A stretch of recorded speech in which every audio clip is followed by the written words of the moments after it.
ಎಲ್ಲ ಗುರುಗಳಿಗೂ ಮತ್ತು ಪೂರ್ಣಿಮಾ, ನಾನು ತಂಗಿ ಅಂತಾನೆ ಬೇಬಿ ಕರಿತೀನಿ, ಪೂರ್ಣಿಮಾ ಅವರಿಗೆ ನನ್ನ ಹೃತ್ಪೂರ್ವಕವಾದ ವಂದನೆಗಳನ್ನು ತಿಳಿಸ್ತೇನೆ. ಮಕ್ಕಳೇ, ಇವತ್ತೆಲ್ಲ ಎದಕ್ಕೆ ಸೇರಿದ್ದೀರಾ ಹೇಳಿ? ಮಕ್ಕಳೇ, ಎದಕ್ಕೆ ಸೇರಿದ್ದೀರಾ? ಇವತ್ತು ಏನ್ ಆಚರಣೆ ಮಾಡ್ತಾ ಇದ್ದೇವೆ?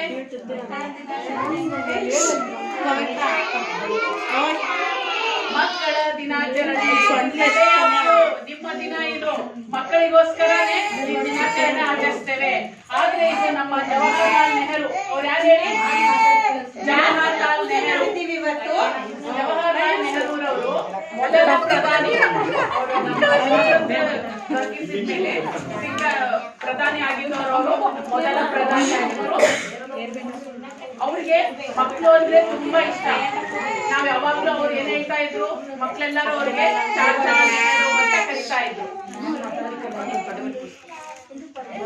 ಚಾಚಾ ನೆಹರು ಅಂತ ಕರಿತಾ ಇದ್ರು. ಅವರಿಗೆ ಮಕ್ಕಳು ಅಂದ್ರೆ ತುಂಬಾ ಪ್ರೀತಿ, ಹೌದಾ? ಅದಕ್ಕೋಸ್ಕರ ಅವ್ರೇನ್ ಮಾಡಿದ್ರು, ಅವ್ರು ಹುಟ್ಟಿದಬ್ಬನ, ಅವ್ರು ಹುಟ್ಟಿದ್ದು 1889ರಂದು ನವೆಂಬರ್ 14 ಅಲಹಾಬಾದ್ ನಲ್ಲಿ ಜನಿಸ್ತಾರೆ.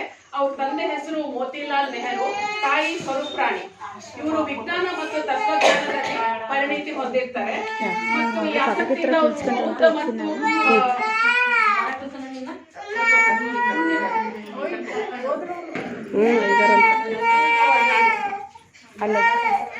ಮತ್ತು ಅವರು ತತ್ವಜ್ಞಾನಿ ಆಗಿರ್ತಾರೆ. ಅವರು ನಮಗೆ ಸ್ವಾತಂತ್ರ್ಯ ದೊರಕಿಸಿದ್ದು ಯಾವಾಗ ಹೇಳ್ರಿ? ನಮಗೆ ಸ್ವಾತಂತ್ರ್ಯ ಸಿಕ್ಕಿದ್ದು 1947. ಹೋಗ್ತಾರೆ. ಅಲ್ಲಿಂದ ಮೊದಲ ಪ್ರಧಾನಿ ಇವರೇ ಪ್ರಧಾನಿ ಆಗಿರ್ತಾರೆ. 18 ವರ್ಷ ಆಳ್ತಾರೆ ಅವರು, ಜವಾಹರ್ಲಾಲ್ ನೆಹರು.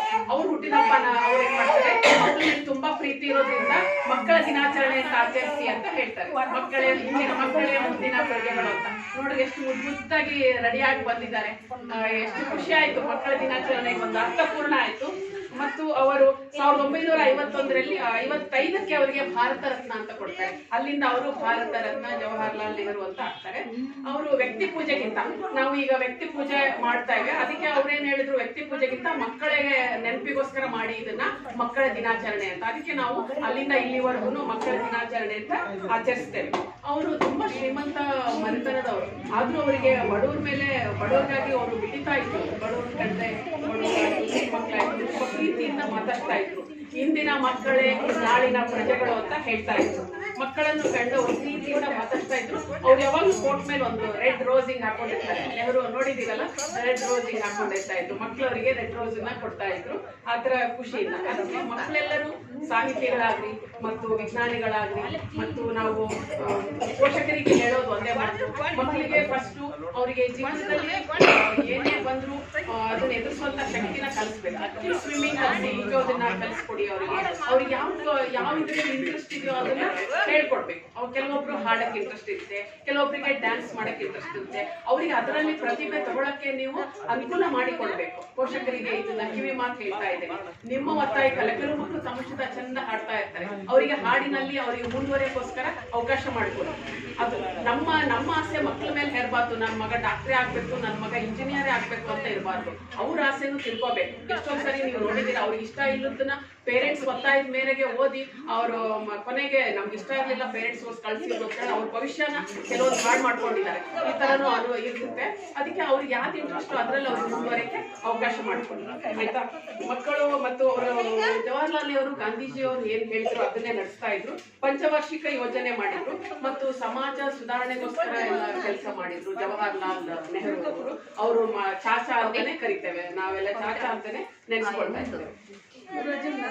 ಈಗ ಎಲ್ಲ ಹೇಳ್ಕೊಟ್ಟಾರ ನೋಡ್ರಿ, ಬೋರ್ಡ್ ಮೇಲೆ ಬರ್ದ್ಬಿಟ್ಟಾರೆ. ಇಂಥ ಒಳ್ಳೆ ಪರಿಸರವನ್ನ ರೂಪಿಸಿದ್ದಾರೆ. ಸ್ಕೂಲಲ್ಲಿ ಏನಿರ್ಬೇಕು ಅದನ್ನ ಎಷ್ಟು ಚೆನ್ನಾಗಿ ಮಾಡಿಕೊಟ್ಟಿದ್ದಾರೆ ನೋಡ್ರಿ. ಈ ಕನ್ನಡದ ಅಕ್ಷರಮಾಲೆ ಹಾಡು ಕೇಳಿದ್ದೀರಾ ಮಕ್ಳೇ ನೀವು? ಮೇಡಮ್ ಹೇಳ್ಕೊಟ್ಟಿದಾರ? ಹೇಳಿದಾರಲ್ಲ, ಹೇಳಿದಾರೆ. ಈ ಕನ್ನಡದ ಅಕ್ಷರಮಾಲೆ ಅಮ್ಮ ಎಂಬುದ ಕನ್ನಡದ ಕರೆಯೋಲೆ, ಆಟ ಊಟ ಊಟ ಕನ್ನಡ ಒಂದನೇ ಪಾಠ. ಒಂದನೇ ಪಾಠದಲ್ಲಿ ಇದೆಯಾ ಹಾಡೀಗ? ಇದೆಯಾ? ನಾವು ಈಗೆಲ್ಲ ಸಿಲೆಬಸ್ ಚೇಂಜ್ ಆಗಿರುತ್ತಲ್ಲ. ಅಂದ್ರೇನು? ಆಟ ಊಟ ಓಟ ಕನ್ನಡ ಒಂದನೇ ಪಾಠ. ಇದ್ದವರೆಲ್ಲ ಇಲ್ಲದವರಿಗೆ ನೀಡಲು ಬೇಕು. ಯಾರು ಬಡವರು ಇರ್ತಾರೋ ಅವ್ರು ಏನಿಲ್ಲೋ ಅದನ್ನ ಕೊಡ್ಬೇಕು, ಇದ್ದವ್ರು ಇಲ್ಲವ್ರಿಗೆ ಕೊಡ್ರಿ ಅಂತ. ಈ ಈಶ್ವರನಲ್ಲಿ ಎಂದು ನಂಬಿಕೆ, ಈಶ್ವರಾಗೇನಲ್ಲ ಇಲ್ಲೊಬ್ಬ ಎಂದು ನಂಬಿಕೆ ಬೇಕು. ಏನ್ ಹೇಳ್ತಾರೆ, ಉಪ್ಪು ತಿಂದ ಮನೆಗೆ 2 ಬಗೆಯ ಬೇಡ. ಯಾರು ಅನ್ನ ಹಾಕಿ ಸಾಕಿರ್ತಾರೋ ಅವರಿಗೆ 2 ಬಗೆ ಬೇಡ ಅಂತ ಹೇಳ್ತಾರೆ. ಉಪ್ಪು ತಿಂದ ಮನೆಗೆ 2 ಬಗೆಯ ಬೇಡ. ಊರಿಗೆ ದ್ರೋಹ ಮಾಡಿ ನೀ ಬದುಕಲು ಬೇಡ. ಊರಿಗೆ, ನಾವು ಊರು, ನಮ್ಮ ಜನ, ನಮ್ಮ ನೆಲ ಅನ್ನೋದು ಅಭಿಮಾನ ಇರಬೇಕು. ಊರಿಗೆ ದ್ರೋಹ ಮಾಡಿ ಬದುಕಲು ಬೇಡ.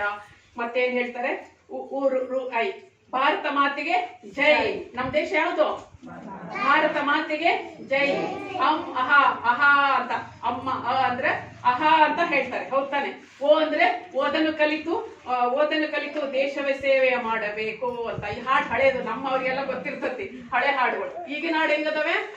ಅಮ್ಮ ಲೂಸ, ಅಪ್ಪ ಲೂಸ, ಆತರ ಆಗ್ಬಾರ್ದು ನೋಡ್ರಿ. ಹಳೆ ಹಾಡುಗಳು ಹೆಂಗಿದಾವೆ, ಅದ್ರಲ್ಲೇ ಮಕ್ಕಳಿಗೆ ಪಾಠ ಹೇಳ್ಕೊಡ್ತಾ ಇದ್ರು.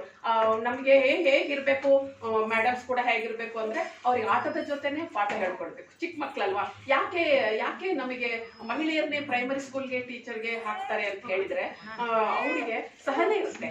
ಸಹನೆ, ತಾಳ್ಮೆ ಇರೋದು ಹೆಣ್ಣು ಮಕ್ಕಳಿಗೆ ಮಾತ್ರ. ಅದಕ್ಕೋಸ್ಕರ ನೀವು ಯಾವುದೇ ಆಗ್ಲಿ, ಗೌರ್ಮೆಂಟ್ ಅಲ್ಲಿ ಹಾಗೆ ಇದೆ, ಪ್ರಾಥಮಿಕ ಸ್ಕೂಲ್ ಟೀಚರ್ಗೆ ಜಾಸ್ತಿ ಪ್ರಿಫರೆನ್ಸ್ ಕೊಡ್ತಾರೆ. ಟೀಚರ್ ಯಾಕೆ, ಸರ್ಗಳಿಗೆ ಅಷ್ಟು ಸಹನೆ ಇರೋದಿಲ್ಲ, ಬೈಬೋದು. ಮಕ್ಕಳನ್ನ ಪ್ರೀತಿಯಿಂದ ಮಾತಾಡ್ಲಿ ಅಂತ ಹೇಳ್ಬಿಟ್ಟು ಲೇಡಿ ಟೀಚರ್ನೇ ಮೇಡಮ್ ತಗೊಂಡಿದ್ದಾರೆ. ಅವ್ರಿಗೆ ಸಹನೆ ಇರುತ್ತೆ. ಮತ್ತೆ ತಪ್ಪು ಮಾಡಿದ್ರೆ ನಿಧಾನಕ್ಕೆ ತಿದ್ದಿ ಹೇಳೋ ಶಕ್ತಿ ಇರಬೇಕು. ತಾಯಿ ಹೃದಯ ಅವರಲ್ಲಿ ಇರುತ್ತೆ ಅಂತ ಹೇಳ್ಬಿಟ್ಟೆ ನಾವು ಲೇಡಿ ಟೀಚರ್ನೇ ಅಪಾಯಿಂಟ್ ಮಾಡ್ತೀವಿ. ಗೌರ್ಮೆಂಟ್ ಅಲ್ಲೂ ಹಾಗೆ ಇದೆ. 30%, 50% ಆಯ್ತು ಈಗ ಮೀಸಲಾತಿ ಲೇಡೀಸ್